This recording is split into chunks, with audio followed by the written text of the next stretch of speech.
আর যদি সময় কিছু হাতে থাকে তাহলে আরো একটা অন্য বিষয়ে আলোচনা করবে ইনশাআল্লাহ। রবের পরিচয় এবং তার গুণাবলী। দেখবেন আমরা কোনো বাচ্চা, কোনো শিশুকে যখন কোথাও গিয়ে নতুন দেখি, আমি গাঙ্গিয়া গ্রামে এলাম, একটা বাচ্চা ছেলে ঘুরছে, তাকে আমি দেখার সাথে সাথে কি বলবো, তোমার নাম কি? এটা বলি না? বলি, আপনিও বলেন, সবাই বলে। তারপরে ওর কাছে আমরা আরেকটা জিনিস জানতে চাই, তোমার আব্বার নাম কি? বলি বলি। তারপরে আরো একটা জিনিস জানতে চাই, তোমার আব্বা কি করে? বলি না? বাচ্চা ছেলেদের জিজ্ঞেস করলে। ঠিক তেমন পৃথিবীতে আপনার পরিচয় জানার জন্য মানুষ যেমন এই জিনিসগুলো জানতে চায়, ঠিক তেমন আপনাকে যিনি সৃষ্টি করেছেন, যিনি স্রষ্টা, এই স্রষ্টার পরিচয় সম্পর্কেও আপনাকে অবগত থাকতে হবে। কেউ জিজ্ঞাসা করলে আপনি যেন স্রষ্টার পরিচয়টা খুব তাড়াতাড়ি এবং তড়িঘড়ি দিতে পারেন। এখন আপনাকে যদি আমি জিজ্ঞাসা করি যে আপনারা কারা, তাহলে উত্তর কি হবে? আপনারা কারা, উত্তরটা কি? নবীর বান্দা। বাহ, ভালোই জানে তাহলে। রবের বান্দা। আমরা কে, এই পরিচয় যখন কেউ জানতে চাইবে তখন বলতে হবে আমি একজন মুসলিম, আমি একজন মুসলিম। তারপরে যদি কেউ জিজ্ঞাসা করে যে তোমার সৃষ্টিকর্তা, তার নাম কি? সৃষ্টিকর্তার নাম কি? আল্লাহ, তাই তো? জি। আর তারপরে যদি কেউ জানতে চায় যে তোমাদের রবের গুণাগুণ কি, তাহলে এগুলো আমাদের জানা লাগবে কি লাগবে না? এটা কতটা গুরুত্বপূর্ণ বিষয় আপনাকে পবিত্র আল কোরআনে একটা আয়াত আমি উপস্থাপন করছি। আচ্ছা, এতটুকু তো আপনারা জানেন যে পবিত্র আল কোরআনের সর্বপ্রথম যে আয়াত অবতীর্ণ হয়েছে কোন বিষয়ে? ইকরা, মানে পড়ার বিষয়ে। আল্লাহ মুহাম্মদ সাল্লাল্লাহু আলাইহি ওয়াসাল্লামকে বলছেন ইকরা, আপনি পড়ুন। বিইসমি রাব্বিকাল্লাযী খলাক, যে প্রভু আপনাকে সৃষ্টি করেছে আপনি তার নামে প্রথমে পড়ুন। তাহলে পড়তে হবে, কার নামে পড়তে হবে একথা আল্লাহ সুবহানাহু ওয়া তাআলা মুহাম্মদ সাল্লাল্লাহু আলাইহি ওয়াসাল্লামকে বলে দিলেন, কিন্তু কি পড়তে হবে এইটা আল্লাহ সুবহানাহু ওয়া তাআলা বলছেন না অত্র সূরার ভিতরে। কি পড়তে হবে, কি জ্ঞান অর্জন করতে হবে, এই ব্যাপারে সূরা মুহাম্মাদের ভিতরে আল্লাহ তাআলা বলছেন ফাআলাম আন্নাহু লা ইলাহা ইল্লাল্লাহ। আপনাকে সর্বপ্রথম জানতে হবে লা ইলাহা ইল্লাল্লাহ, এই জ্ঞানটা সর্বপ্রথম আপনাকে অর্জন করতে হবে। পৃথিবীর সবথেকে দামি মানুষ নাম কি? মুহাম্মদ সাল্লাল্লাহু আলাইহি ওয়াসাল্লাম।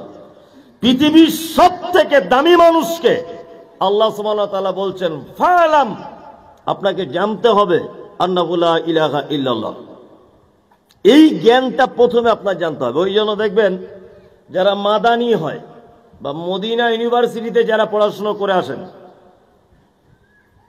বা আরব দেশগুলিতে, সেখানকার আলেম ওলামাদের বক্তব্য দেখবেন শুধু তৌহিদের উপরে।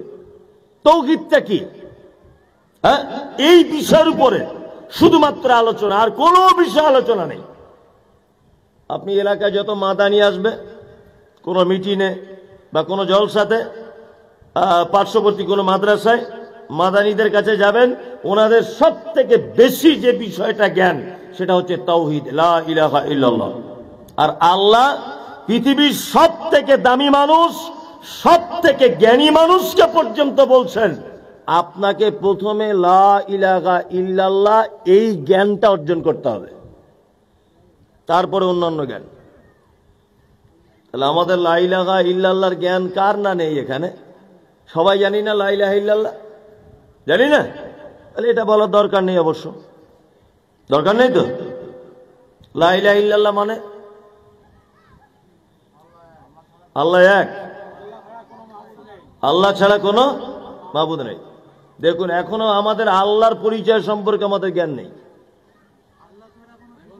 আমি বলছি আল্লাহ সম্পর্কেই, মানে আমার যে পরিচয়, আমার রবের, আমার স্রষ্টার পরিচয় দিব, এই পরিচয়টুকু আমার জানা নেই। অথচ আমাদের দাবি অনেক বেশি। আমরা আহলে হাদিস, অটোমেটিক আমরা বগলের সার্টিফিকেট নিয়ে ঘুরছি, জান্নাত আমাদের, আর অন্য কোনো দল যেতে পারবে না, তাই না? আমরা আহলে হাদিস, পকেটে পকেটে হাদিস নিয়ে ঘুরছি, অন্য কোনো দল জান্নাতে চান্স পাবে না, আমরা সবার আগে গিয়ে বসে থাকবো। অথচ আমরা এখনো লা ইলাহার জ্ঞানটাই জানি না। লা ইলাহা ইল্লাল্লাহ। দেখুন আল্লাহ ছাড়া কোনো মাবুদ নেই, এই মানেটা যদি আপনি করেন তাহলে লা ইলাহার পরিপূর্ণতা লাভ করবে না। এর পরিপূর্ণতা লাভ করতে গেলে আপনাকে মানে করতে হবে আল্লাহ ছাড়া কোনো সত্য উপাসক নেই, সত্য ইলাহা নেই, পৃথিবীতে ইলার শেষ নেই, তাই না? আপনি হিন্দু ভাইকে যদি জিজ্ঞাসা করেন তোমার রবকে, তোমার মাবুদকে, তোমার সৃষ্টিকর্তাকে, তুমি কাকে মেনে চলো, ও বলবো আমি দুর্গাকে মানি, সরস্বতীকে মানি বিদ্যার দেবী হিসাবে। যে ল লাখ করে ব্যবসা করে ও কি করে? ও কিসের পূজা করে? বিশ্বকর্মা পূজা করে। যে পড়াশোনা করে বিদ্যার দেবী সরস্বতী ওর ভগবান। তার মানে পৃথিবীতে ইলার শেষ নেই। আবার যারা মাজার মানে, পীর মানে, তাকে যদি জিজ্ঞেস করেন যে তুমি কাকে বেশি মানো, তো ও এই কথা বলবে যে গাছে উঠতে গেলে ডাল ধরে উঠতে হয়, সেই হিসেবে আমাদের পীর সাহেবকে আগে মানি, তারপর নবীকে, তারপর আল্লাহকে। ওর এলা একটা আছে, আছে না? আছে। তার মানে দুনিয়াতে ইলা মাবুদের শেষ নেই। ওই জন্য প্রথমে জ্ঞান রাখতে হবে লা ইলাহা, নেই কোনো বিধানদাতা, নেই কোনো রুজির মালিক, নেই কোনো ক্ষমতাবান, নেই কোনো উপাস্য, নেই কোনো বিধানদাতা, নেই কোনো জন্ম মৃত্যুর মালিক, নেই কোনো সুস্থতা অসুস্থতার মালিক, ইল্লাল্লাহ। আছে শুধু কে? আল্লাহ। কে আছে? আল্লাহ। এই ঈমান আর এই বিশ্বাস, এই তাওহীদটা আপনাকে আগে জ্ঞান করতে হবে। কি বলছি বুঝতে পারছেন তো? এখন ইদানিং আপনার ওয়াকাফ বিল নিয়ে সব আলেম ওলামারা বক্তব্য রাখছে একটা বিষয়ের উপরে, কি? কোরআনের আয়াত, ওয়াতাসিমু বিহাবলিল্লাহি জামিআ ওয়ালা তাফাররাকু। বিভিন্ন দলে দলভুক্ত হয়ে যাও না, এক প্ল্যাটফর্মে এসে দাঁড়াও। হানাফি, সাফি, দেওবন্দি, মালিকি, হাম্বলি, পাথরচাপড়ি, আজমির, কাশ্মীর, ফুরপুরা, এসব করা যাবে না। সব এক জায়গায় এসে দাঁড়াও, ওয়াকাফের সম্পত্তি বাঁচাতে হবে। বক্তব্য চলছে না? চলছে। তবে একটা কথা বলছি, এই কথাটা একতাবদ্ধ হবে, এটা শুধু দুনিয়াবি স্বার্থে। মাথা রাখবেন, এটা কি? দুনিয়াবি স্বার্থের জন্য আপনি একতাবদ্ধ হন, কোনো সমস্যা নেই। আমরাও বলছি এই মুহূর্তে সমস্ত বিভেদ ভুলে আপনারা এক প্ল্যাটফর্মে এসে দাঁড়ান। কিন্তু ঈমান এবং আকীদার ব্যাপারে যখন আসবেন, তখন আপনাকে একটা কথা বলে দিচ্ছি, লা ইলাহা ইল্লাল্লাহর উপরে যারা টিকে থাকতে পারে না, তাদের সঙ্গে কোনো একতাবদ্ধ হওয়া যাবে না। আল্লাহকে বাদ দিয়ে যারা মাজারে সেজদা দিচ্ছে, তাদের সঙ্গে কোশ্চিন কালেও একতাবদ্ধ হতে যাব না। আল্লাহকে ছাড়া যারা অন্য কারু কাছে চাইছে, তার সঙ্গে কিয়ামত পর্যন্ত একতাবদ্ধ হওয়া যাবে না। ওয়াতাসিমু বিহাবলিল্লাহি জামিআ ওয়ালা তাফাররাকু, মানে সবাই এক প্ল্যাটফর্মে দাঁড়াও, এ কথা নয়। কথা হচ্ছে যারা তাওহীদের পক্ষে, তাদের সঙ্গে একতাবদ্ধ হতে হবে। তাওহীদের পক্ষে যারা নেই, তাদের সঙ্গে একতাবদ্ধ হওয়া যাবে না। তাহলে লা ইলাহাটা বলে দিলাম, জানা হয়ে গেল এটা। এবার আর একটা জিনিস আপনাদেরকে জানাই, রবের পরিচয় দিচ্ছে। আচ্ছা বলুন তো, আল্লাহর নাম কটা? বলুন। 99টা। আর কেউ জানেন? একজনে বলছে অসংখ্য, ও যা পেরেছে তাই বলেছে। 101টা, ও যা বুঝেছে তাই বলেছে। তার মানে এখনো আমরা আমাদের সৃষ্টিকর্তার নামই জানি না। কি বলছি বুঝতে পারছেন না? মানে আমরা সৃষ্টিকর্তার পরিচয়টুকু জানি না। আসলে ব্যাপারগুলো আমাদের তো এখন এইসব বক্তব্য শুনতে ভালো লাগে না। এখন মোবাইলে যে রং বেরঙের বক্তব্য, সাংঘাতিক ব্যাপার। মানে এইসব বক্তব্য তাওহীদের উপরে আমাদের জ্ঞান রাখতে হবে। কি বললাম বুঝলেন? আমি মমতাজুল ইসলাম, এটা আমার নাম। কি বললাম বুঝলেন? আমি বক্তা, আচ্ছা এটা আমার নাম না এটা আমার গুণ? গুণ, তাই না? হিমসাগর, এটা কোন ফলের নাম? আম। আমটা খুব মিষ্টি, এই মিষ্টিটা ওর নাম না ওর গুণ? ওর গুণ। ন্যাংরা আম, ও কাঁচায় খুব টক, টকটা ওর গুণ না ওর নাম? ওর গুণ। আল্লাহর একটাই নাম, তার নাম আল্লাহ। কি বললাম বুঝলেন? বাকিগুলো সব তার গুণ। বাকিগুলো কি সব গুণ। আমরা কায়দা বাগদাদিতে ছোটতে পড়েছি, এখনো পবিত্র আল কোরআনের শেষের পৃষ্ঠার দিকে এগুলো পাওয়া যায়। ইয়া আল্লাহ ইয়া রহমান ইয়া রহিম ইয়া মালিক ইয়া কুদ্দুস ইয়া সালাম ইয়া মুমিন ইয়া মুহাইমিন ইয়া আজিজ ইয়া জব্বার ইয়া মুতাকাব্বির, আছে না?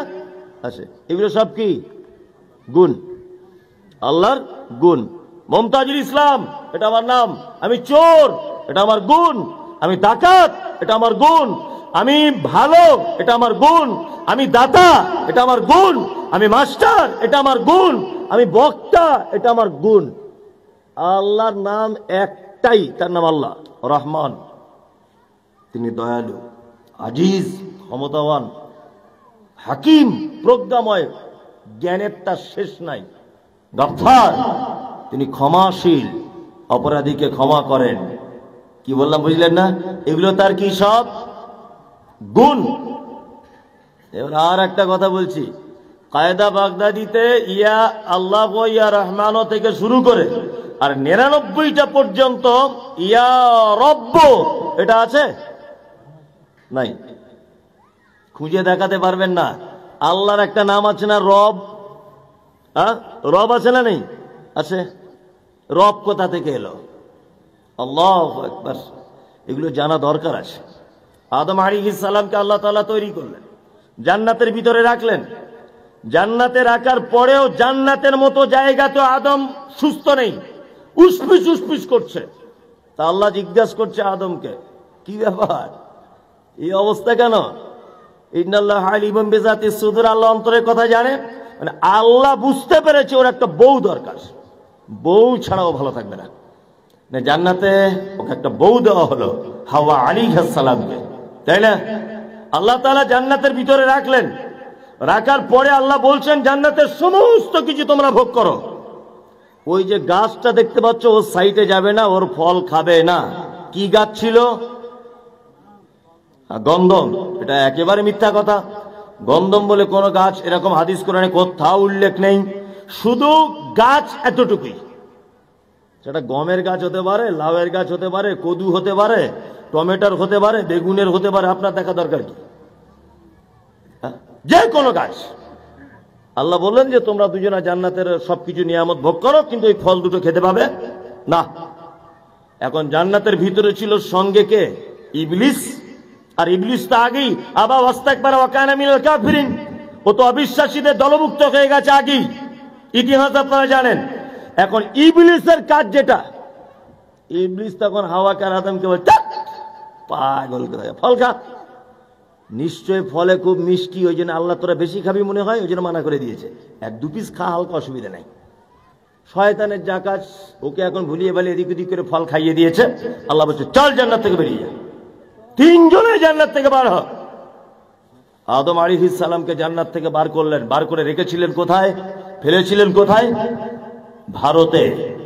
যদি বলছেন না ইতিহাসটা ঠিক হচ্ছে না, শ্রীলঙ্কায়। আর শ্রীলঙ্কা তখন ভারতের অন্তর্ভুক্ত ছিল। আর হাওয়াকে পাঠানো হয়েছিল কোথায়? হাওয়া আলাইহিস সালামকে পাঠানো হয়েছিল জিদ্দাতে। এবার দুইজন দুই সাইড দিয়ে দোয়া করছে, ভুল করেছে, অপরাধ। কি দোয়া করছে? রব্বানা যালামনা আনফুসানা ওয়া ইল্লাম তাগফির লানা ওয়া তারহামনা লানাকুনান্না মিনাল খাসিরিন। দোয়া করছে, শুধু দোয়া করছে। এ জিদ্দা থেকে, আরো কোথায়? শ্রীলঙ্কা থেকে। দোয়া করছে দুজন দুই দিক থেকে। কি দোয়া? রব্বানা যালামনা আনফুসানা ওয়া ইল্লাম তাগফির লানা ওয়া তারহামনা লানাকুনান্না মিনাল খাসিরিন। দোয়া করছেন। আল্লাহ এদের দোয়া একাধিকবার করার কারণে এদেরকে ক্ষমা করে দিলেন। ক্ষমা করে দেওয়ার পরে আবার ডেকেছেন। ডেকে আল্লাহ তাআলা জিজ্ঞাসা করছেন আদম, কই আলাস্তু বিরাব্বিকুম, এবার বলো আদম, আমি কি তোমাদের প্রভু রব নয়? আমি কি তোমাদের রব নয়? তখন আদম আলাইহিস সালাম কি বললেন? ক্বালু বালা, আল্লাহ হ্যাঁ, আল্লাহ হ্যাঁ, আপনি আমাদের রব। তাহলে আল্লাহ পৃথিবীর প্রথম মানুষ আদমের কাছ থেকে নিজের কি নামের পরিচয় নিলেন? রব, তাই না? এইবার বলছি, একটা মানুষ মারা গেল, মারা যাবার পর কবরে কটি প্রশ্ন করা হয়? তিনটি। প্রথম কি? মান রব্বুকা, বলো তোমার রব কে, তাই না? তাহলে পৃথিবীর সূচনাতে আল্লাহ নিজের পরিচয় কি দিয়ে নিলেন? রব। আর মারা যাবার পরে আপনার কাছ থেকে আল্লাহ কি জানতে চাইছেন? আমি আল্লাহ, আমি রহমান, আমি রাহিম, এইটা জানতে চাইছেন না বান্দা? তুমি বলো মান রব্বুকা, তোমার রব কে। তার মানে পৃথিবীর সূচনা তো নিজের পরিচয় করিয়েছেন রব দিয়ে, আর আপনার কাছে কবরে জানবেন কি নাম নিয়ে? রব। এইবার এখানে থেমে যান, আমি আর একটা কথা বলি। রব কত গুরুত্বপূর্ণ নাম। আমাদের দত্তপুকুরে একটা মিষ্টি পাওয়া যায়, তার নাম ল্যাংচা। আপনাদের এখানে আছে? আছে। আমাদের ওখানে আর একটা মিষ্টি আছে, তার নাম কালাকান্দ। আপনাদের এখানেও আছে? আছে। মিষ্টির দোকানে কালাকান্দ, ছানার জিলাপি, রসগোল্লা, ওই আপনার পান্তুয়া, তারপরে আপনার যত মিষ্টি আছে আর কি, এক কথায় যত মিষ্টি। আচ্ছা বলুন তো, মিষ্টির দোকানের মূল উপাদান কি? দুধ। মূল উপাদান কি? দুধ।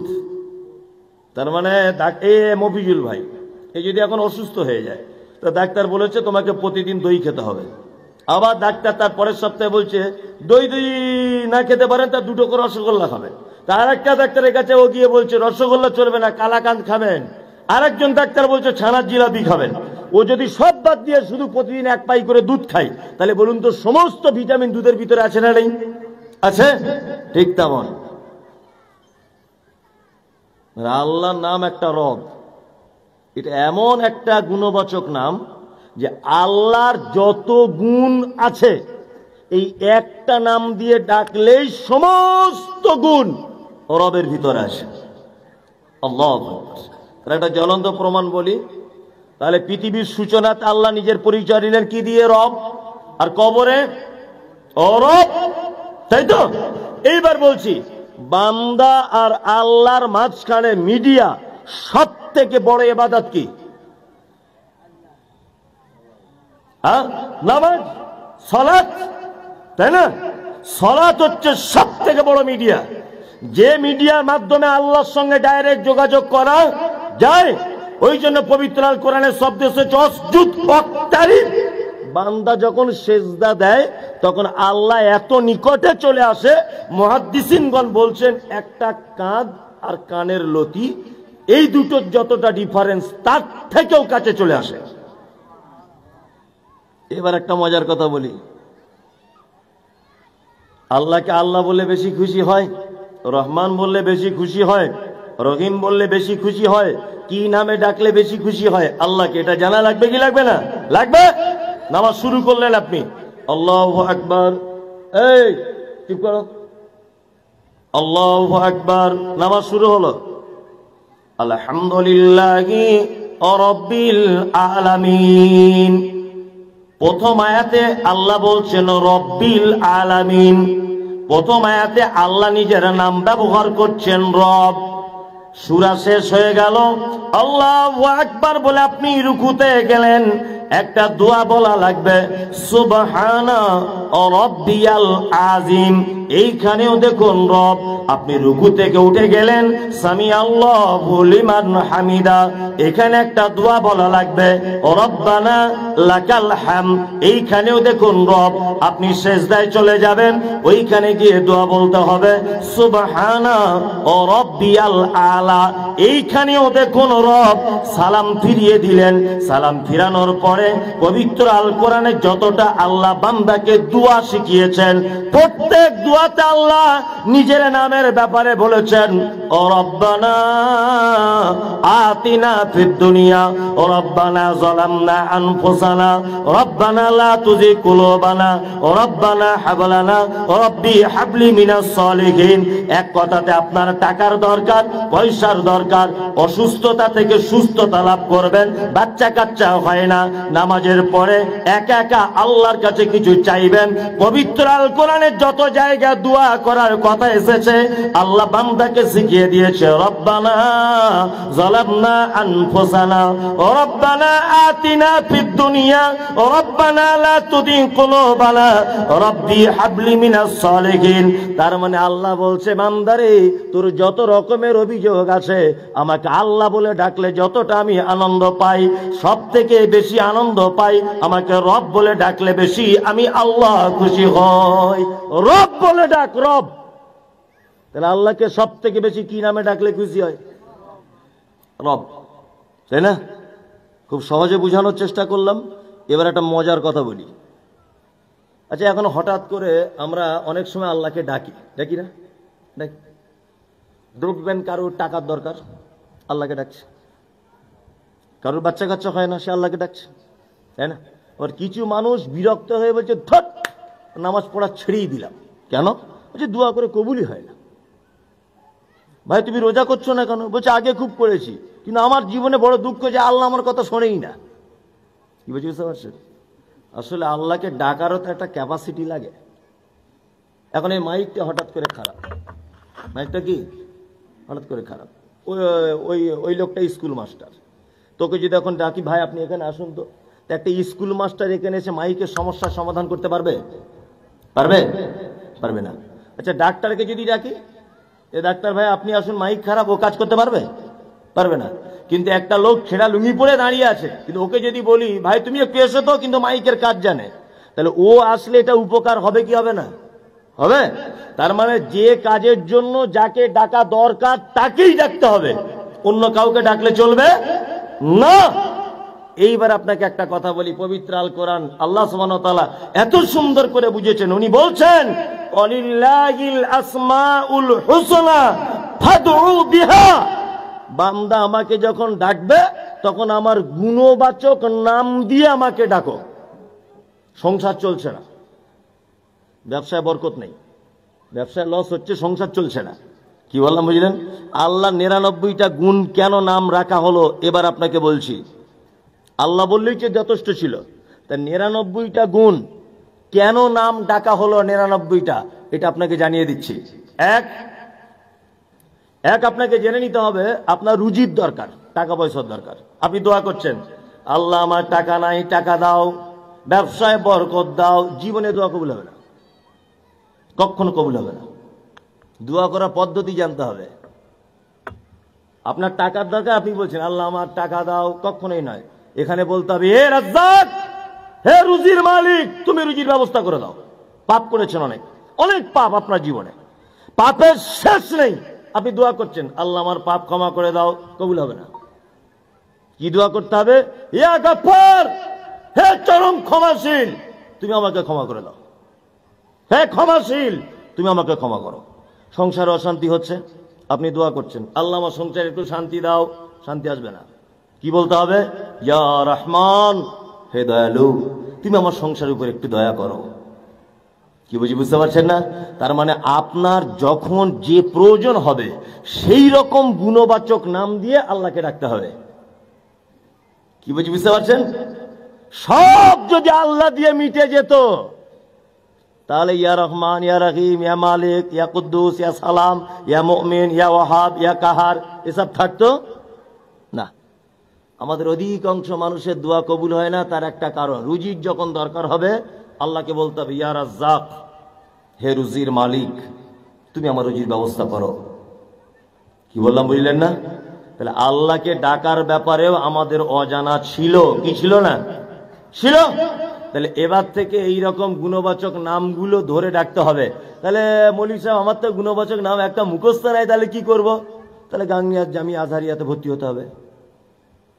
হ্যাঁ, আমার তো এখন ভর্তি হবারও বয়স নাই, তাহলে আন্ডার প্যান্ট পরে সেই সুন্দরবনে গিয়ে বসবাস করুন, আপনাকে বাঘে খেয়ে লিখ।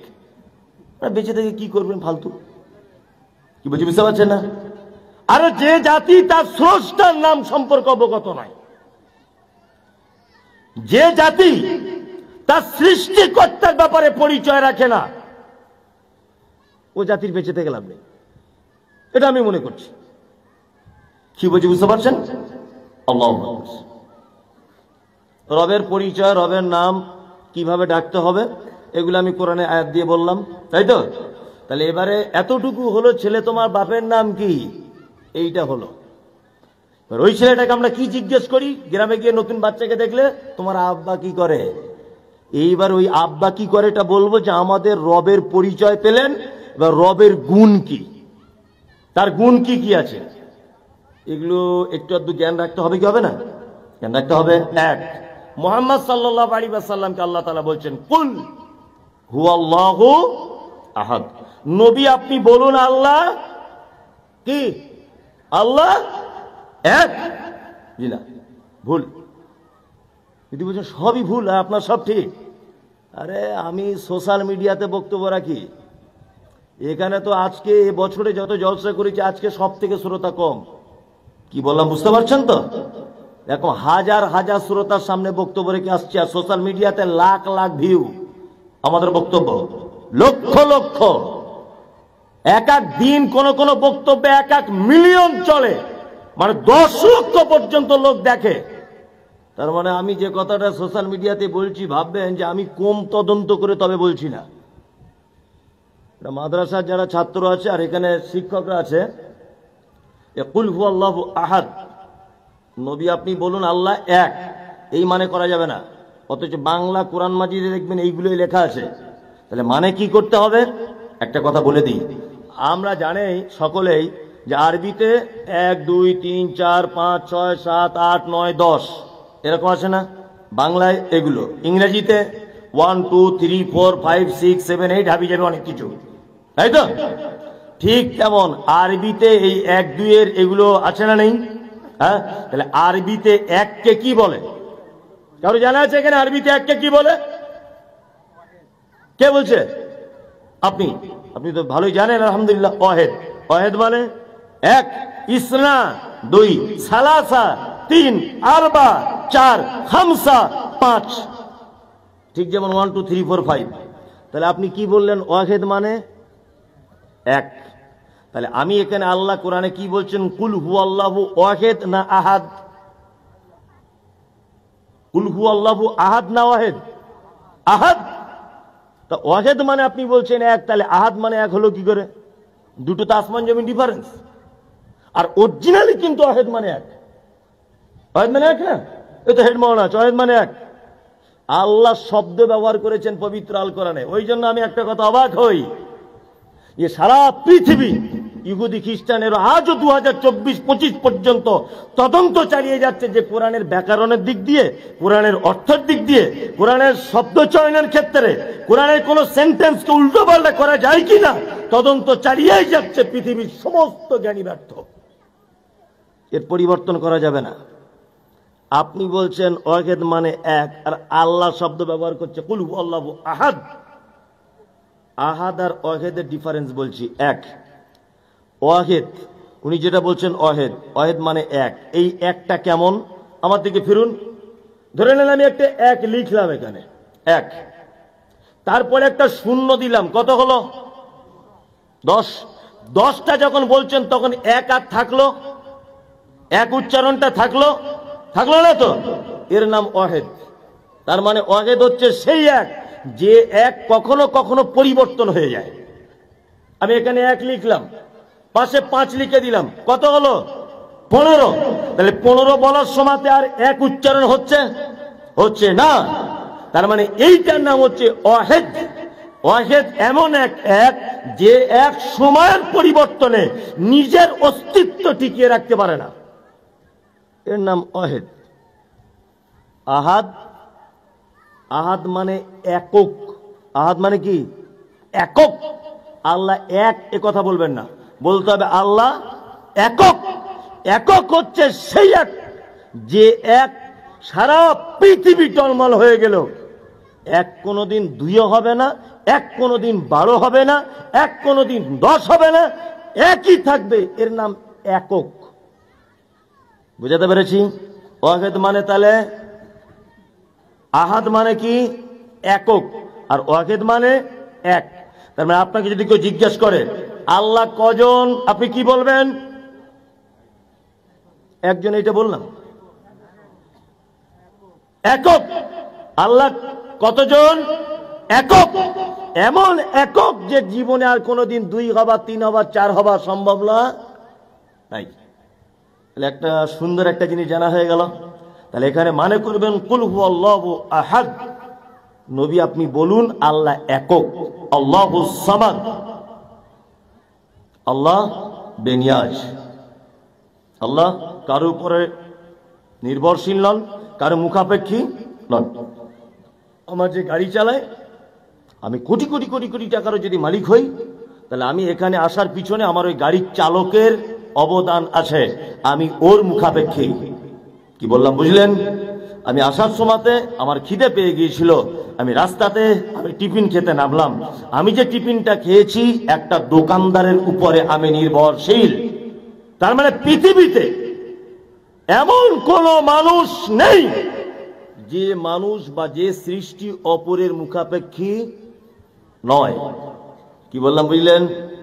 পৃথিবীতে যত স্রষ্টা দেখতে পান, যত স্রষ্টা, অর্থাৎ মানুষ যাদেরকে স্রষ্টা হিসেবে মানে, হিন্দু ভাইরা দেবদেবীর পূজা করে, বিশাল সরস্বতী ঠাকুর উঠেছে, ভালো করে বুঝবেন, বিশাল দুর্গা ঠাকুর উঠেছে একটা প্যান্ডেলে, ঠাকুরের পিছনের দিকে দেখবেন একটা বাঁশ তার পাছার দিক দিয়ে এরকম হেলান দিয়ে রাখা আছে যাতে পড়ে না যায়। তার মানে ও আল্লাহ হলেও ও বাঁশের উপরে নির্ভরশীল, একা ক্ষমতা নাই দাঁড়াবার, আছে নাই। আমার আল্লাহর সঙ্গে পৃথিবীর অন্যান্য দেবদেবীর এটাই ডিফারেন্স, তিনি কারো মুখাপেক্ষী নন। কাউকে বলে কয়ে কাজ করেন না, কাউকে ধার ধারেন না। আশ্চর্য এক রূপ। গ্রামে ইন্দিরা আবাসনের ঘর এসেছে গরিব মানুষের, পঞ্চায়েত যদি চালাকি করে ঘর কেটে ওই ঘর ধনী মানুষকে দিয়ে দেয়, আর এইটা যদি গ্রামে জানাজানি হয়ে যায়, পঞ্চায়েতের বিরুদ্ধে দেখবেন মানুষ রাস্তায় নামবে না? যে ন্যায্য পাওনাদারের ঘর পেল না কেন, পঞ্চায়েত তুমি জবাব দাও। এই প্রতিবাদ চলবে কি চলবে না? চলবে। তার মানে যে প্রাপ্যতার তার প্রাপ্য না দিলে মানুষ কিন্তু প্রতিবাদের ঝড় তোলে। আমার রব এমন একজন রব, এই মমতাজুল ইসলাম আমার মতো যদি মারাত্মক বড় একটা পাপীকে কিয়ামতের দিন যদি বলে এই মমতাজুল যা তোকে ক্ষমা করে দিলাম, তাহলে মফিজুলের সেদিন বাবার ক্ষমতা থাকবে না আল্লাহর বিরুদ্ধে মামলা করা বা কোনো স্লোগান তোলা, ক্ষমতা থাকবে না। আহকামুল হাকিমিন, সেদিন বিচারকের বিচারককে কে? আল্লাহ, কারো মুখাপেক্ষী না। তাহলে আমাদের আল্লাহর গুণ কি কি হলো? দুটো হলো, মাথায় রাখবেন। আমাদের আল্লাহর প্রথম গুণ তিনি একক, তারপরের গুণ উনি বেনিয়াজ, কারোর উপরে নির্ভরশীল নন, তাই তো? লাম ইয়ালিদ ওয়া লাম ইউলাদ, তিনি কারোর পেটে জন্মগ্রহণ করেননি, আর ওনার পেটেও কেউ জন্মগ্রহণ করেনি। ওয়া লাম ইয়াকুল লাহু কুফুয়ান আহাদ, আর তার সমকক্ষ পৃথিবীতে আর কেউ নেই। রুজির মালিক কে? হায়াত মওতের মালিক আল্লাহ, সুস্থতা অসুস্থতার মালিক আল্লাহ, সমস্ত ব্যাপারের মালিক কে? আল্লাহ। এবারে আমি প্রথমে একটা কথা বলে এসেছিলাম, কি বলে এসেছিলাম? যে একতাবদ্ধ হতে হবে কাদের সাথে? যারা তৌহিদের উপরে অটুট, তাদের সঙ্গে একতাবদ্ধ হতে হবে। এই জায়গাটা এবারে দেখুন, আমাদের আল্লাহর গুণ ওয়ালাম ইয়াকুন লাহু কুফুয়ান আহাদ, তার মতো আর পৃথিবীতে কেউ কি নেই। রুজির মালিক কে? জোরে বলুন, আল্লাহ, তাই না? রুজির মালিক আল্লাহ। এবার একটা কথা বলি, অনেক মানুষ দেখবেন দোকান করেছে, তাবিজ টাঙিয়ে আছে। এই গ্রামে অবশ্যই সব চলে না, অন্যান্য গ্রামেও তো হয়, এগুলো জেনে যাওয়া আপনার দরকার। তাহলে একটা তৌহিদবাদী মানুষ, তার ঈমান আল্লাহর উপরে আর থাকলো না, চলে গেল কোথায়? তাবিজে। আর পৃথিবীতে যত চিটিংবাজি কারবার আর 2 নম্বরই কারবার, এটা একটা তার মধ্যে একজন। কি বলছি বুঝতে পারছেন? মানে এই ব্যবসাটা যারা করে, আল্লাহু আকবার। মানে একটা হাসির কথা বলি, একটা লোকের সাইকেল চুরি হয়ে গেছে, গরিব মানুষ, লোকটা খুব গরিব, সাইকেল চুরি হয়ে গেছে। তো দৌড়িয়ে সকালবেলা ইমাম সাহেবের কাছে গেছে, হুজুর আমার একটাই সাইকেল, সাইকেলটা চুরি হয়ে গেল, হুজুর কি করব? আর হুজুর দেখছে এটা খুব বড় সুযোগ, বেতনও কম, যদি কিছু মাল করি ঝাড়া যায়। হুজুর তখন হাতটা এরকম করে ধরে বলছে, বাড়ির পাশের লোক নিয়েছে। আর সাইকেল বাড়ির পাশের লোক নেয় না, তো আমেরিকা থেকে চোর আসে, শালা হারামখোর। হ্যাঁ, সাইকেল চুরি করতে আমেরিকা থেকে চোর আসে? আচ্ছা, গাঙ্গিয়া যদি একটা লোকের সাইকেল চুরি হয়ে যায়, তা আমি দত্তপুকুর থেকে সাইকেল চুরি করতে আসবো? স্বাভাবিক জ্ঞান, বাড়ির পাশের লোকই চুরি করে সাইকেল, এটা সাধারণ জ্ঞান। তবে সুজি তাহলে কি করবো? আমার তা সাইকেল নেই, প্রতিদিন আমাকে গোসাইপুরে যেতে হয়, কি করে যাবো ধান টান নিয়ে? তো ইমাম সাহেব বলছে 150 টাকার একটা তাবিজ দিয়ে দিচ্ছি, মেন গেটের সামনে তুমি টাঙিয়ে রাখবে, 3 দিনের মধ্যে তোমার সাইকেল চলে আসার সম্ভাবনা আছে। ভালো করে বুঝবেন, কারণ এ দেখছে যদি 4000 টাকার সাইকেল 150 টাকায় মিটে যায়, তাই ফালতু ঝামেলা করতে যাবো কেন? তা বলছে হুজুর তাহলে তাই দেয়, বলে 150 টাকার তাবিজ দিয়ে দিয়েছে। ভালো করে বুঝবেন, 150 টাকার তাবিজ নেওয়ার পরে এখন ও সে মেন গেটের সামনে তাবিজ ঝুলিয়ে দিয়ে শুধু আল্লাহ আল্লাহ করছে, এই মনে হয় আসছে, এই মনে হয় আসছে। 6 দিন হয়ে গেল, সাইকেল আর আসে না। তো ও আবার ওই হুজুরের কাছে গিয়ে বলছে, হুজুর কি বাবা সাইকেল আসছে না? তখন ও আমার হাত দেখে বলছে, সাইকেল এক চান্স আসার কথা ছিল, কিন্তু চোর শালা এত বড় জ্ঞানী, মানে সামনের চাকাটা একটা দোকানে বিক্রি করেছে, মরগাটা একটা দোকানে বিক্রি করেছে, চেন আর একটা দোকানে খুলে বিক্রি করেছে, সব পার্টস আলাদা আলাদা করে দোকানে বিক্রি করেছে, ওই জন্য সাইকেল আসতে পারছে না। মানে এই আর এক চিটার। আচ্ছা, সাইকেল এরকম করে বিক্রি করলে জীবনে বিক্রি হয়? হ্যাঁ, ও মূর্খ সুর্খ মানুষও দেখছে, তাহলে হলেও হতেও পারে।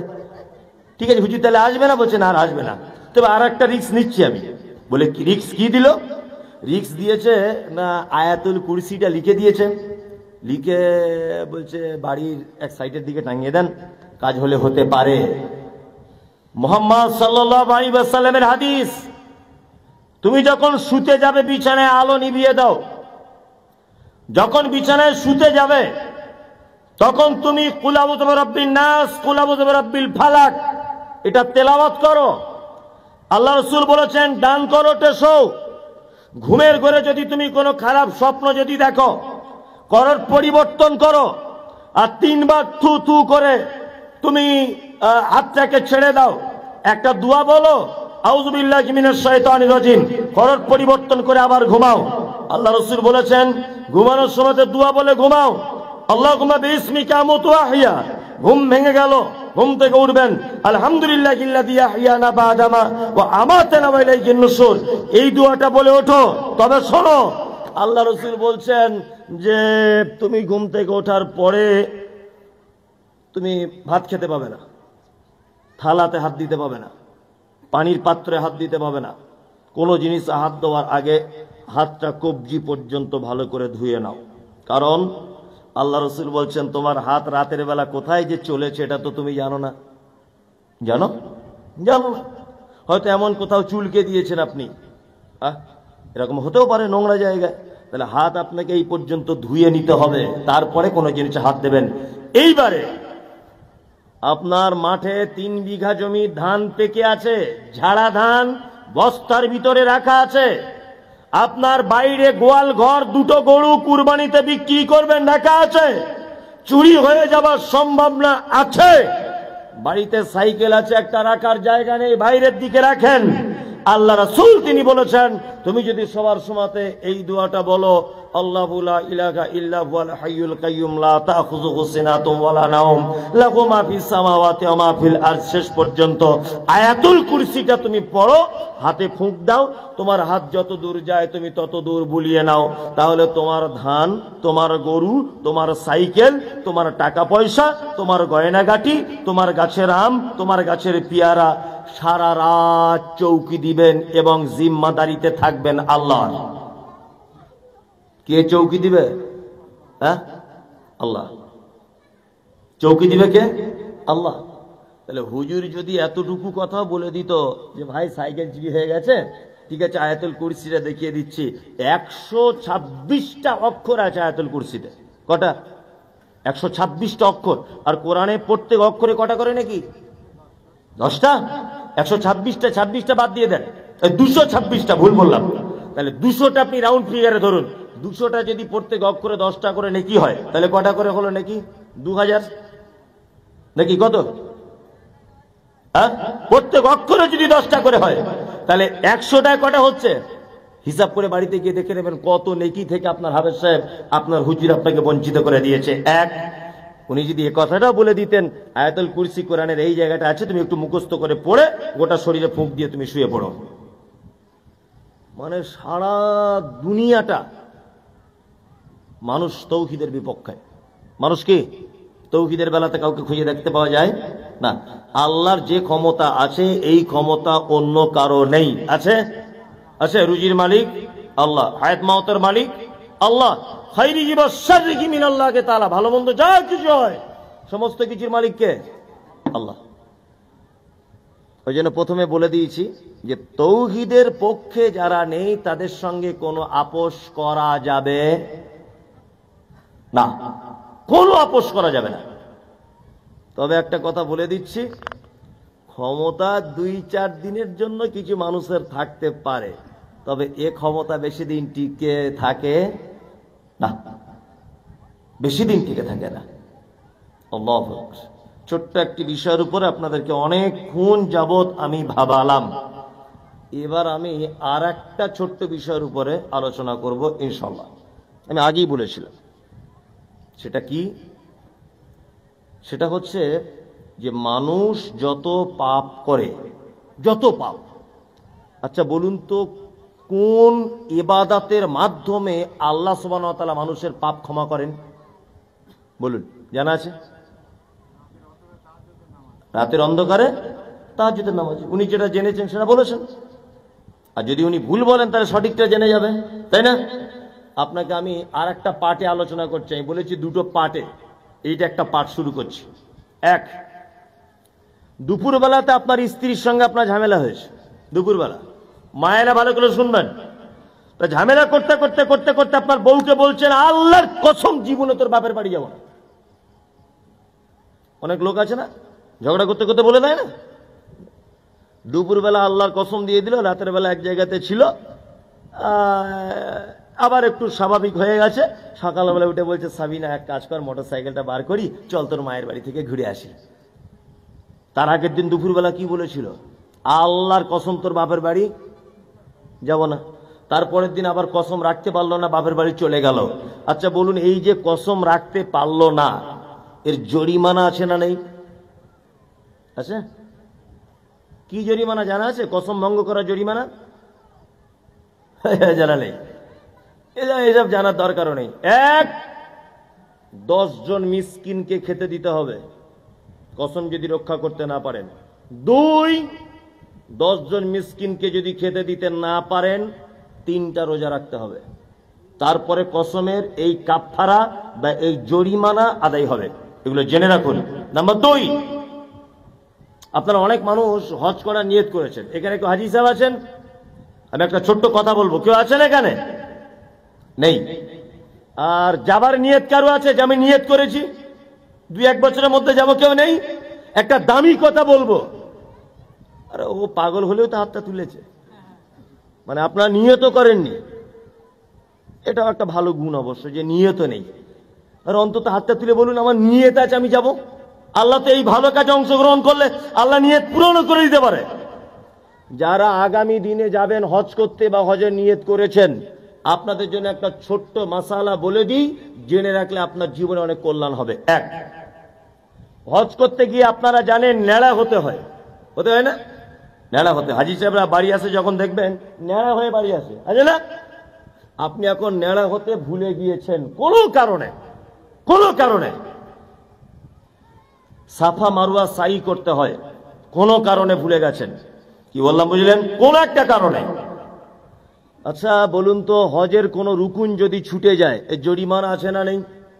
আছে। 1 নম্বর জরিমানা আল্লাহ বলেছেন, তুমি মক্কায় থাকা অবস্থায় সাদাকা করো, সাদাকা দান করো। মুড়ি সাহেব মক্কায় তো ফকির পাবো না, তাহলে কি করব?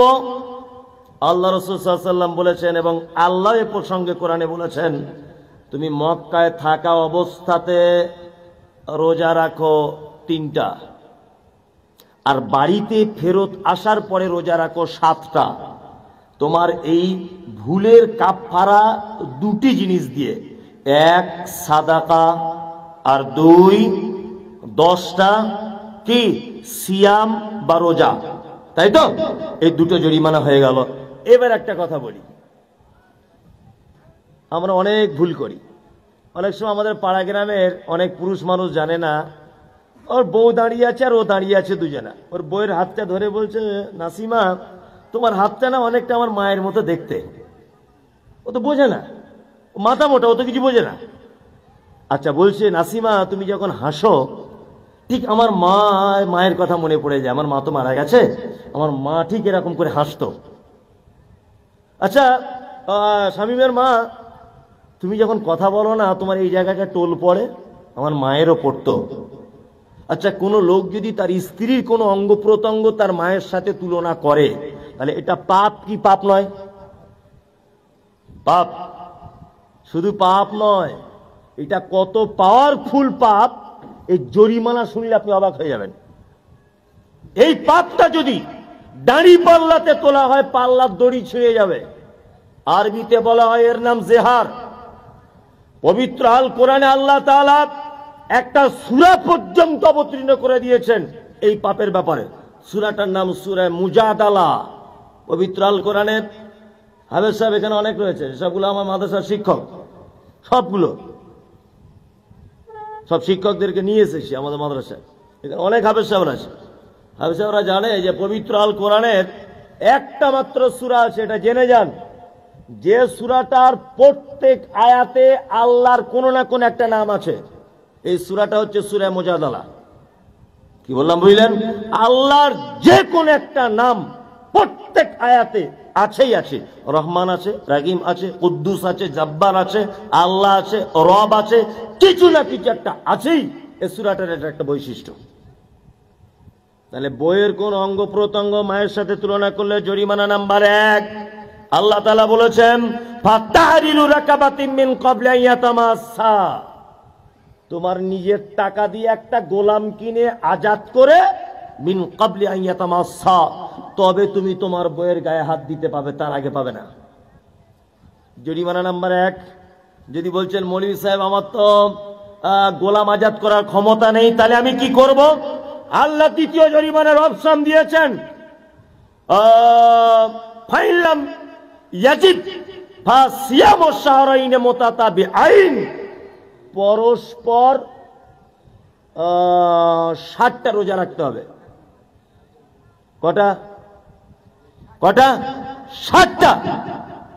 এবার এখানে একটা কথা বলে দিই, একটা লোকে জরিমানার রোজা করছে কটা? 60টা। 59টা যেদিন রোজা হয়েছে সেদিন একটা রোজা ভেঙে গেছে, আবার প্রথম থেকে শুরু হবে। 58টা রোজা হয়েছে, 58টা, একটা রোজা ভেঙে গেছে, আবার প্রথম থেকে শুরু হবে। এর নাম হচ্ছে শাহরাইন মুতাতাবিআইন, বিরতি ছাড়া 60টা রোজা। কি বলছি বুঝতে পারছেন? চলুন, মৌলভী সাহেব আমি তো রমজান মাসের 1 মাসই রোজা করি না, তা বইয়ের একটা অঙ্গ যদি মায়ের সঙ্গে ভুল করে তুলনা করি, এত বড় জরিমানা, এই জরিমানা যদি আমি দিতে না পারি, আমার অপশন কি?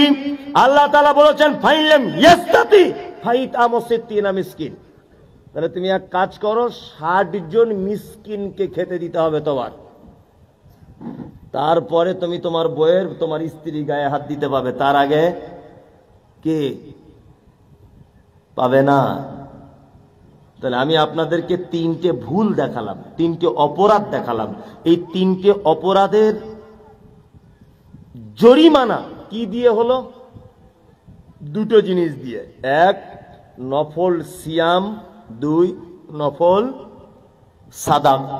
নফল সিয়াম আর দুই, নফল কি সাদাকা। নফল সিয়াম নিয়ে আমার আলোচনা নেই, নফল সাদাকা নিয়ে আলোচনা আছে। যতই আপনি বক্তব্য শোনেন ইউটিউবে, সোশ্যাল মিডিয়াতে, আপনার কাছে বিনীত অনুরোধ, এই বক্তব্যটা শুনে আপনাকে এখান থেকে যাওয়া লাগবে। শুনুন আপনি, আমরা কত ভুলের মধ্যে আছি। প্রথমে সাদাকার ব্যাপারে আলোচনা করি। এক, আচ্ছা বলুন তো, দান আর সাদাকা এই দুটো আলাদা না এক? আলাদা। যারা যে আলাদা বলেছে প্রায় যাচ্ছে, হাত তুলুন, হাত তুলুন। কারা কারা আলাদা বলেছেন? দান আর সাদাকা এক না আলাদা? আলাদা বলছেন কারা? হাত তুলুন। এরা অনেক কিছু জানে, আপনারা জানেন না। যারা বলেছে এরা কিচ্ছু জানে না। বাংলা একটা কথা আছে, যার নাম লাউ তার নাম কি কদু, যার নাম চাল ভাজা তার নাম মুড়ি, তাই না? মানে আমরা এত বড় জ্ঞানী, সাদাকা আর কোনটা দান এটাও বুঝি না। আরে পাগল, আরবিতে বলে সাদাকা, বাংলায় বলে দান। সামান্য ব্যাপার না? আরবিতে বলে সাদাকা আর বাংলায় বলে দান। ওই জন্য আমাদের পাড়ার মা চাষিরা বলে, ওরে সাদকার চাল মসজিদে দেওয়া যাবে না, মাদ্রাসায় দাও। কে বলেছে এটা? গাধাও কিছু বুঝে না। দেখবেন একটা বাচ্চা ছেলে অসুখে পড়ে আছে, দুটো ডিম আর একটু দুটো পেঁয়াজ আর দুটো আলু মসজিদের এক কোনায় রেখে আসে, আর সবাই বলে, ওই বাবা এ হাত দেওয়া যাবে না, সাদকার মাল। হ্যাঁ, সাদাকা মানে কি? দান। এটা আমরা বুঝতে পারিনি এতদিন পর্যন্ত। যার নাম সাদাকা তারই নাম দান। এইবার আমাদেরকে বুঝতে হবে যে দান আর সাদকার কোন জায়গাটা ডিফারেন্স। এক, দান ফরজ আছে, যেমন আপনি রমজানের ফেতরা দেবেন, এটা কি সুন্নত না ফরজ? ফরজ। সংসার চালানোর পরে 1.5 লাখ টাকা বেঁচে গেছে, 2.5% জাকাত, এটা সুন্নত না ফরজ? ফরজ। তাহলে দান এটা হচ্ছে ফরজ দান বা ফরজ সাদাকা, তাই তো? এইবার একটা কথা আপনাকে বলি, আর একটা সাদাকা আছে যেটা নফল বা সুন্নত, তাই তো? নফল বা সুন্নত। এই নফল বা সুন্নত আবার দুটো ভাগে বিভক্ত। এক, সাধারণ দান, আর একটা সাদাকায়ে জারিয়া। কি বলছি বুঝতে পারছেন? সাধারণ দান আর সাদকায়ে জারিয়া। সাধারণ দান কাকে বলে? আপনি দেগঙ্গায় হোটেলে ভাত খেতে ঢুকেছেন দুপুর 12টায়, ঢোকার সময় তো দেখছেন একটা বাচ্চা ছেলে দাঁড়িয়ে আছে, বারবার এরকম এরকম করছে আপনার দিকে ফিরে। আপনি তাকে হোটেলে ঢুকিয়ে 1 প্লেট গোস্ত ভাত খাইয়ে দিলেন। আচ্ছা বলুন তো, এটা কোন দান? সাধারণ দান না সাদকায়ে জারিয়া? সাধারণ জারিয়া। এটার নাম সাধারণ দান। এটার নাম কি? সাধারণ দান। জারিয়া কোন দান? যে দানের লংজিভিটি অনেক বেশি এবং যে দানের ধারাবাহিকতা কি বজায় থাকে। কি বললাম বুঝলেন? এক, মসজিদে দান করেছেন 5 কুইন্টাল রড, এটা সাধারণ দান না সাদকায়ে জারিয়া? জারিয়া। মাদ্রাসায় দান করেছেন 1 কুইন্টাল রড, এটা সাধারণ দান না জারিয়া? জারিয়া। এইবার আপনাদেরকে একটা আমি চমৎকার কথা, এই কথা বলা যাবে না, এদিকে ফিরতে হবে, কথা বলা যাবে না।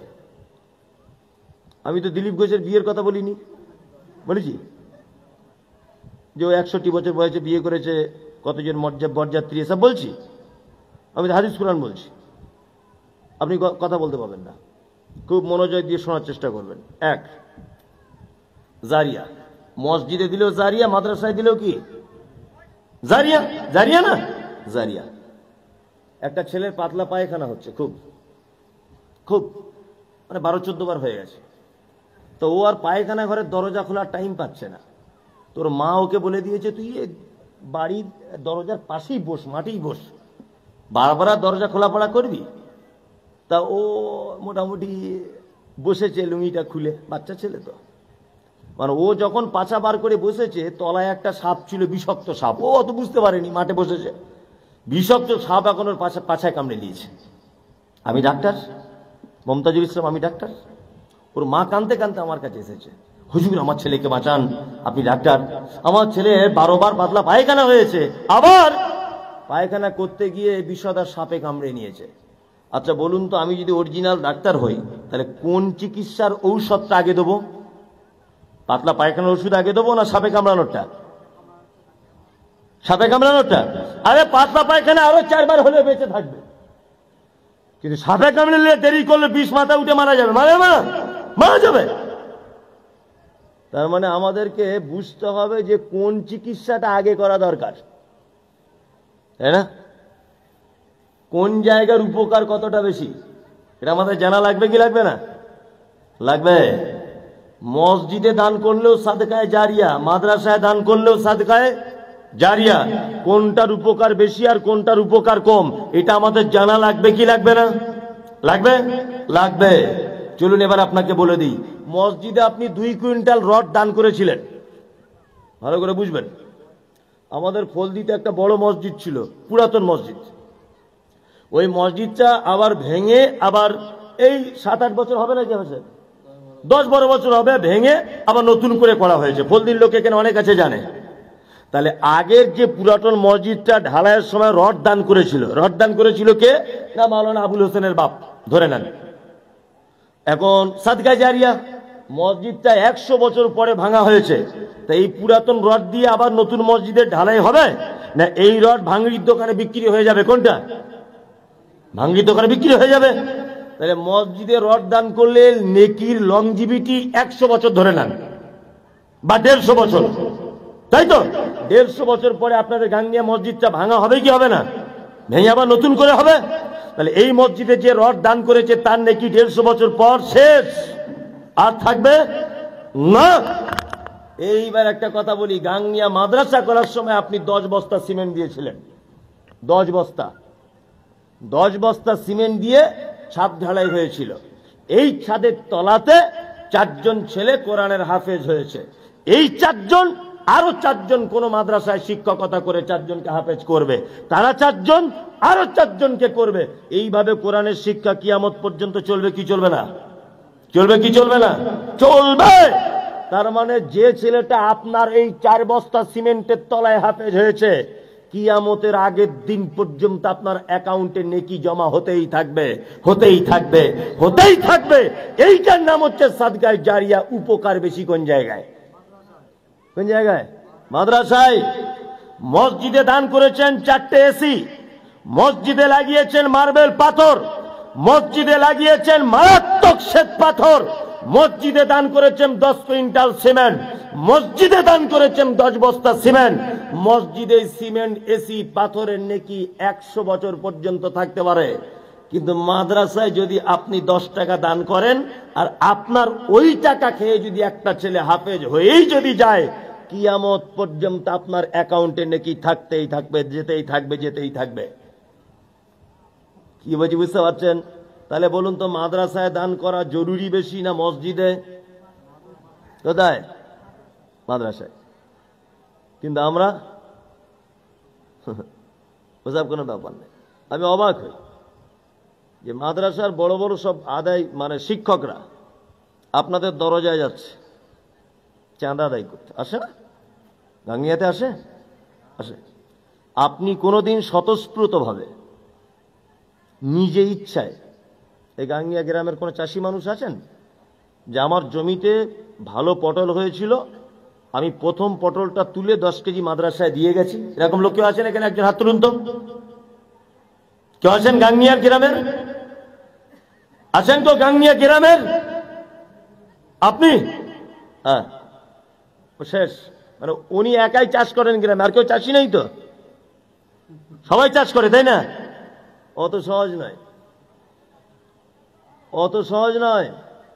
শুনুন, একটা কথা বলে দিই আপনাকে, কোন জিনিস তৈরি করার আগে 4 বছর আগে ভাবতে হয়, তারপরে তৈরি করতে হয়। গাংনিয়া মাদ্রাসা তৈরি করেছেন, এটা আলহামদুলিল্লাহ। তবে যদি এখন আপনাদের সহযোগিতা না করার কারণে এই প্রতিষ্ঠান যদি বন্ধ হয়ে যায়, তাহলে কিয়ামতের দিন পাছার চামড়া তুলে দেবে গাংনিয়া গ্রামের লোককে। মনে থাকে জানো এটা? কি বলছি বুঝতে পারছেন না? চামড়া তুলে দেবে কিয়ামতের দিন। খুব সাবধান। কোন জিনিস তৈরি করা বড় সহজ, চালানো বড় কঠিন। আর্থিক সহযোগিতা ছাড়া চালানো যাবে কি না, কখনোই সম্ভব নয়। এইবার আপনাদেরকে একটা কথা বলি, মাদ্রাসায় দান করবেন কেন? কেন ফালতু আমি দান করতে যাব? আচ্ছা বলুন তো, একটা দেশকে রক্ষা করে কারা? বলুন, একটা দেশকে রক্ষা করে কারা? দেশের সেনারা, দেশের সেনা। বাংলাদেশে আপনারা জানেন, বাংলাদেশে একজন প্রধানমন্ত্রী ছিলেন শেখ হাসিনা। এখন তিনি অবশ্য শ্বশুর বাড়িতে আছেন, আমাদের দেশে আছেন এখন। তা শেখ হাসিনা আলেম ওলামাদের আয়না ঘরে ঢুকে মেরেছে, জেলখানাতে মেরেছে, মেরেছে না? ততদিন পর্যন্ত টিকে থাকতে পেরেছিল যতক্ষণ পর্যন্ত ওদেশের সেনারা তাকে সাপোর্ট করেছিল।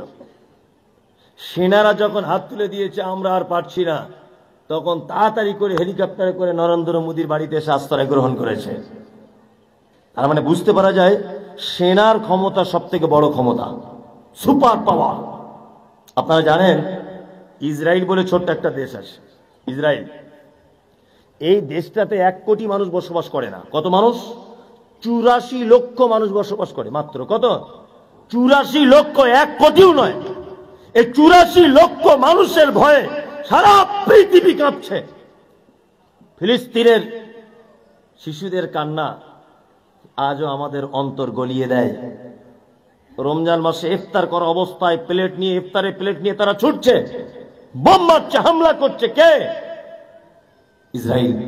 গাজা শহর, রাফাইল শহর, সমস্ত শহরগুলোকে একদম ধূলিসাৎ করে দিল রমজান মাসে। আপনারা দেখতে পাচ্ছেন ফিলিস্তিন, সারা পৃথিবী ফেল ফেল ফেল ফেল করে দেখছে। তারা দিন রাত নির্যাতনের শিকার হচ্ছে। কি বলছি বুঝতে পারছেন? ইসরায়েল 84 লক্ষ মানুষকে দেখে এত ভয় কিসের? তার মানে সারা পৃথিবী সেনার দিক দিয়ে তারা নাম্বার 1। সেনার ক্ষমতা এত বেশি। ভারত সরকার যত টাকা ইনকাম করে, সরকারি খাদের 3 ভাগের 2 ভাগ টাকা শুধু সেনাদের পিছনে খরচা করেন, 1 ভাগ টাকা সারা ভারতের নাগরিকদের পিছনে খরচা করেন। সেনাদের আগে আটকে রাখতে হবে। সেনা যদি বিয়াড়া মারে দেশ টেকানো যাবে না। যখন তখন আমার দেশের উপরে হামলা হতে পারে, তাই না? তার মানে ওই জন্য দেখবেন যারা মিলিটারি চাকরি করে, আর্মিতে যারা কাজ করে, আর্মির কোন ছেলে চাকরি পেলে তার বাবার হসপিটালের চিকিৎসা ফ্রি,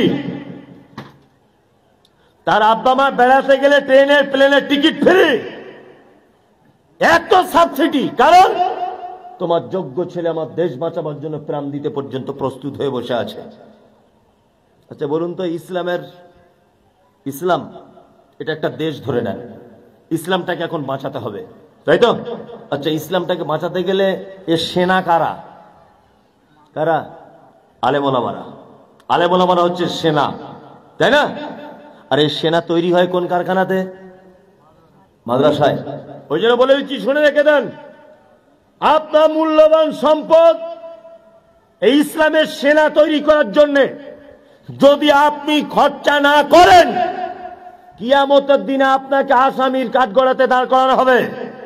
আপনারা ভালো করে জানেন বর্তমান সারা দেশের যে অবস্থা, নরেন্দ্র মোদী সরকার মসজিদ নিয়ে এত মাথা খারাপ তার নেই, কিন্তু ওয়াকফ বিল আইন পাস করার পরই অজস্র মাদ্রাসার দিকে তালা মারা শুরু করেছেন। উত্তরপ্রদেশের 136টা মাদ্রাসা তালা মারা হয়ে গেছে। কারণ নরেন্দ্র মোদী পর্যন্ত জানে, অমিত শাহ পর্যন্ত জেনে গেছে যে ইসলামের সেনা যেখান থেকে তৈরি করা হয়, এই সেনার ঘাঁটিগুলো যদি ভেঙে দেওয়া হয়, তাহলে আর ইসলাম টিকে থাকবে না। এদের হত্যা করা, ইসলামটাকে ধ্বংস করার সব থেকে সহজ উপায় যে এই সেনাগুলোকে মারতে হবে। ওই জন্য আপনারা দেখতে পাবেন বাসে ট্রেনে আপনার দাড়ি নাই, গাঁটের নিচে কাপড়, আপনার উপরে কোনো অত্যাচার নেই। অত্যাচার আছে? নাই। একটা দাড়িওয়ালা টুপিওয়ালা আবুল হোসেন যাচ্ছে ট্রেনে, তাকে টোন টিটকারি মেরে এদিক ওদিক করে তাকে দাড়ি ধরে টানছে, মারছে। অজস্র মুসলমানরা ট্রেনের ভিতরে অত্যাচারিত হচ্ছে কি হচ্ছে না? মুর্শিদাবাদের ফেরিওয়ালা কলকাতায় ফেরি করতেছে, তারা আজ বিপদের সম্মুখীন। মুর্শিদাবাদের দাড়িওয়ালা ফেরিওয়ালা আজকে উড়িষ্যাতে ফেরি করতে গিয়ে বড় বিপদের সম্মুখীন। তার মানে অন্যান্য সম্প্রদায়ের মানুষেরা জানে দাড়িওয়ালা টুপিওয়ালা মানে এরা হচ্ছে ইসলামের সেনা, এদেরকে আগে শেষ করতে হবে। কি বুঝতে পারছেন না? ওই জন্য সেনা তৈরি হবার কারখানাতে টাকা দেওয়া লাগবে কি লাগবে না? লাগবে। কিছু টাকায় সেনা তৈরি করার কারখানায় দেওয়া যাবে? এতক্ষণ ঠিক ছিল, আপনি সব কি আজে বাজে কথা বলছেন। আর বসা যায়? হ্যাঁ, আর তো বসা যাবে না এসব কথা বললে। পৃথিবীর এক আশ্চর্য দামি লোকের একটা ঘটনা আপনাদেরকে আমি শোনাই। আল্লাহু আকবার। তার আগে একটা পবিত্র আল কোরআনের আয়াত বলি। আল্লাহ তাআলা বলছেন ইউমিনুনা বিল্লাহি ওয়াল ইয়াউমিল আখির, এই না, আল্লাযীনা ইউনফিকুনা ফিস সাররাই ওয়াজ যাররাই ওয়াল কাযিমিনাল গায়যা ওয়াল আফিনা আনিন নাস আল্লাহু ইউহিব্বুল মুহসিনিন। আল্লাহ তাআলা বলছেন পৃথিবীতে আমি চারটে লোককে বেশি পছন্দ করি। কয়টা লোক? হ্যাঁ, চারটা। এক, আল্লাযীনা ইউনফিকুনা ফিস সাররাই ওয়াজ যাররাই, যারা সচ্ছলতায় অসচ্ছলতায় আল্লাহর রাস্তায় সাদকা করে। দুই, ওয়াল কাযিমিনাল গায়যা, যারা রাগকে কন্ট্রোল করে। ওয়াল আফিনা আনিন নাস, যারা অপরাধীদেরকে ক্ষমা করে। আল্লাহু ইউহিব্বুল মুহসিনিন। আল্লাহ তাআলা বলছেন আমি চারজন লোককে সব থেকে বেশি পছন্দ করি। সব থেকে বেশি পছন্দ করে কাকে? চারজন লোককে, তাই না? পৃথিবীর এক আশ্চর্য লোকের ঘটনা আপনাদেরকে বলি। হযরত উসমানের নাম শুনেছেন? উসমান শুনেছেন? উসমান কেমন লোক ছিলেন? আপনার আমার মতো? আল্লাহু আকবার।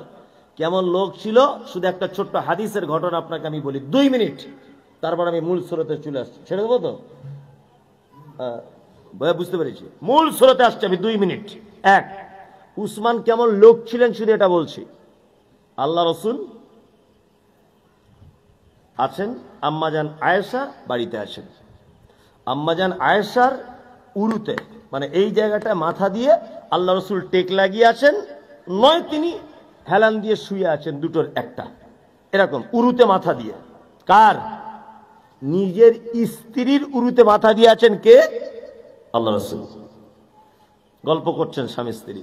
দরজায় আওয়াজ হচ্ছে, কে? আমি আবু বকর। আল্লাহ রসুল ভিতরে ঢোকার পারমিশন দিলেন। ওই ভাবি আয়েশার উরুতে মাথা দিয়ে আছেন, গল্প করে যাচ্ছেন। আর আবু বকর মানে কে? শ্বশুর। শ্বশুরের সঙ্গে কথা বললেন, হযরত আবু বকর চলে গেলেন, আল্লাহ রসুল উঠলেন না, ওই ভাবি আসেন। এরপরে আসছেন দরজায়, কে? ওমর। ওমর কে? ওমর শ্বশুর, হাফসার আব্বা। আল্লাহ রসুল ওই ভাবি আসেন, উঠলেন না। তারপরে আসছেন, কে? উসমান। উসমানের কথা শুনে আল্লাহ রসুল তাড়াতাড়ি করে উঠলেন, কাপড় জামা কাপড় ঠিক করে একদম ভালোভাবে দাঁড়িয়ে গেলেন, চলে গেলেন। হযরত উসমান চলে যাবার পর আম্মা জান আয়েশা বলছেন, আল্লাহর নবী গো, আবু বকর হলো আমার আব্বা, ওমর আপনার শ্বশুর।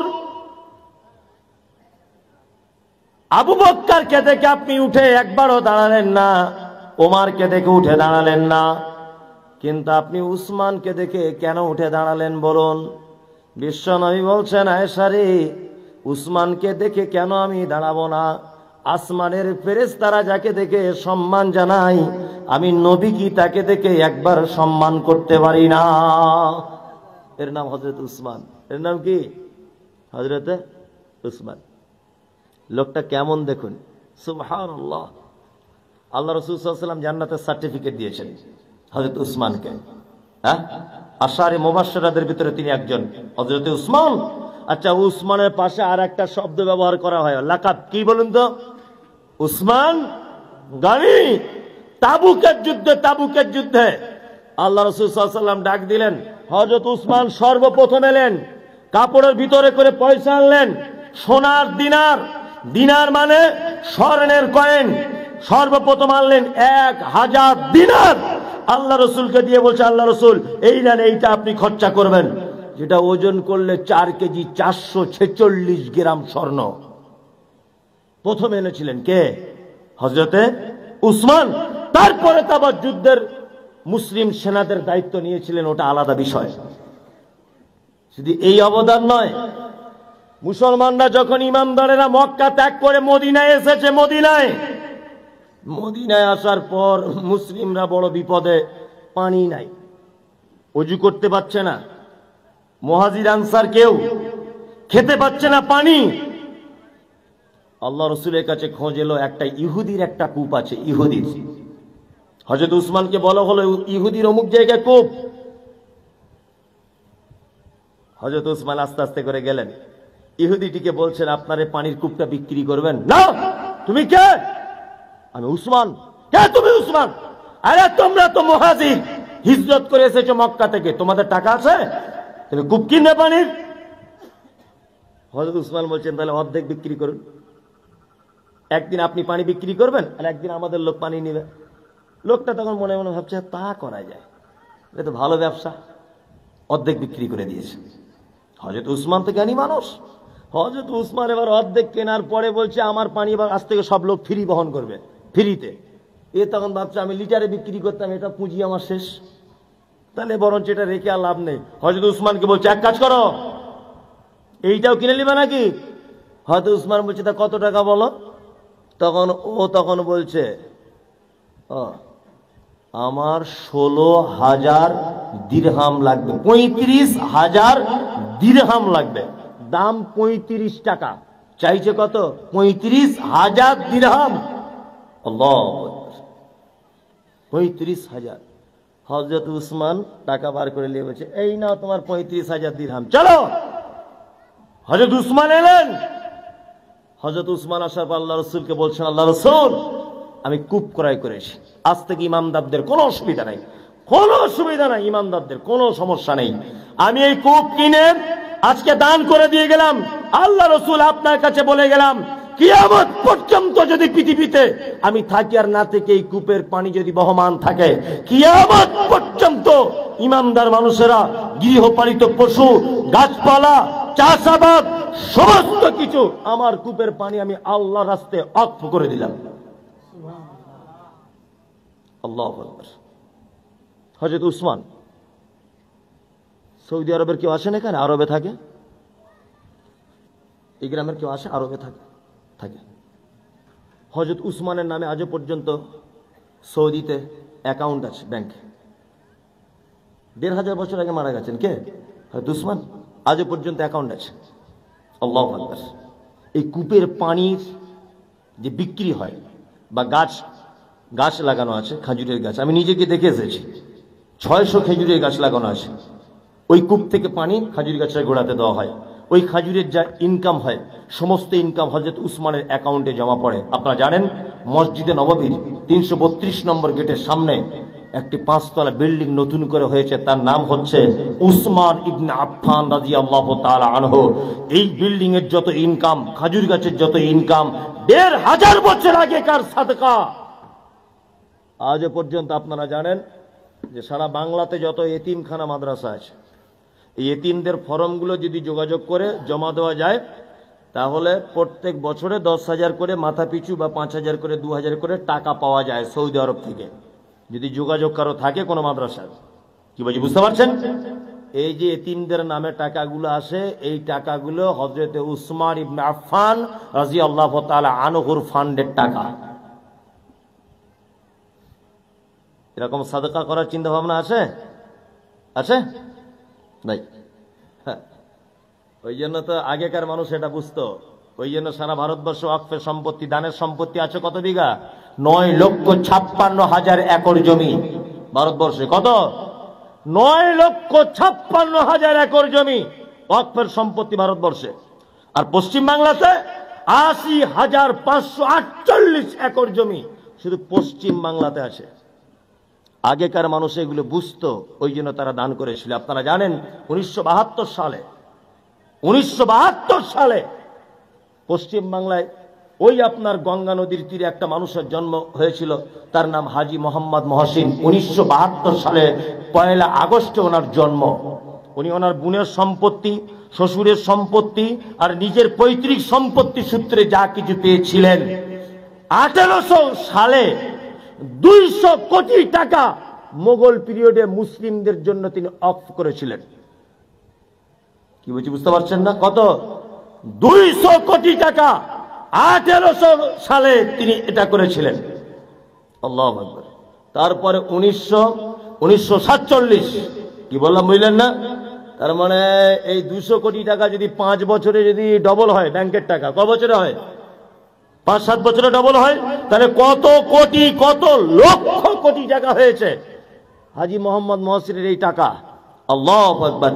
ব্রিটিশ সরকার পর্যন্ত এই টাকা হস্তক্ষেপ করতে পারে নেই, আমানত সহকারে রেখেছিল। আপনারা জানেন যে ভারতবর্ষের স্বাধীনতার পর থেকে 14তম প্রধানমন্ত্রী তিনি হচ্ছেন নরেন্দ্র মোদী। 13তম প্রধানমন্ত্রী ওনার নাম হচ্ছে মনমোহন সিং। 13তম প্রধানমন্ত্রী পর্যন্ত ওয়াকফের কোন সম্পত্তি হস্তক্ষেপ করেনি। 14 নম্বরে প্রধানমন্ত্রী চাওয়ালা নরেন্দ্র মোদী, তিনি এই সম্পত্তিটাকে নিজের হাতে নেওয়ার একটা পরিকল্পনা করেছেন। আপনারা জানেন। কি বলছি বুঝতে পারছেন? এই যে দানের সম্পত্তি, এগুলো কি বলছি বুঝতে পারছেন না? দানের সম্পত্তি। সুবহানাল্লাহ, সুবহানাল্লাহ। আপনাকে একটা গোপন তথ্য বলি। আচ্ছা ধরে নেন, আপনার বাড়ি কোথায়? আপনার কোথায়? ঘোড়ারাস। ও তো বিশাল গ্রামে বাড়ি, ঘোড়ারাস। আচ্ছা, আপনি যে জমিটা বসবাস করছেন এখন, এই জমিটা আগে কার নামে ছিল? ভিটে বাড়িটা আব্বার নামে ছিল, তাই তো? আচ্ছা, তার আগে দাদার নামে ছিল। এখন কাগজপত্র কার নামে? আপনার নামে। এখন আপনার দাদা ধরে নেন কবর থেকে উঠে এসেছে, আপনি আপনার দাদাকে চিনতেন না, বা দাদার বাপ কবর থেকে উঠে এসে বলছে ঘোড়ারাসে আপনার নাম কি? হ্যাঁ, শেখ নজরুল। এসে যদি ওই লোকটা 3 পুরুষ আগেকার কোন লোক যদি বলে শেখ নজরুল, এই তুই যে ভিটে বাড়িতে বসবাস করছিস এটা আমার ছিল একদিন, তা ওর পাছার চামড়া থাকবে? ও কোনো কাগজপত্র দেখাতে পারবে? পারবে না। কিন্তু গাংনিয়া মাদ্রাসা একটা লোক 1 শতক জমি দান করেছিল। এই লোকটা যদি 2000 বছর পরে আবার গাংনিয়াতে আসে মরার পরে, তাহলে এই 1 শতক জমি গাংনিয়ার আব্দুল্লাহ দান করেছিল, এটা প্রমাণ করা যাবে কি যাবে না? যাবে। দানকৃত সম্পদের দলিল কখনো পরিবর্তন হয় না, হয় না। কিন্তু আপনি মরে যান, আপনার জমি ওয়ারিশ সূত্রে আপনার বেটা পেয়ে যাবে, নাম পরিবর্তন হয়ে যাবে, মরা 3 মাস পরে যদি বাড়ি আসেন ও জমি আর খুঁজে পাবেন না। ওই জন্য বলছি মাদ্রাসায় আপনারা আল্লাহর হস্তে একজন মানুষ বলুন যে আমার পক্ষ থেকে আমি এই সাদকাটা মাদ্রাসার জন্য করলাম। একটা লোক বলুন তো স্বতঃস্ফূর্তভাবে একজন যে আমি 10,000 টাকা মাদ্রাসায় দেবো। একটা লোক বলুন যে আমার টাকায় ছেলেরা 1 মাস খাক।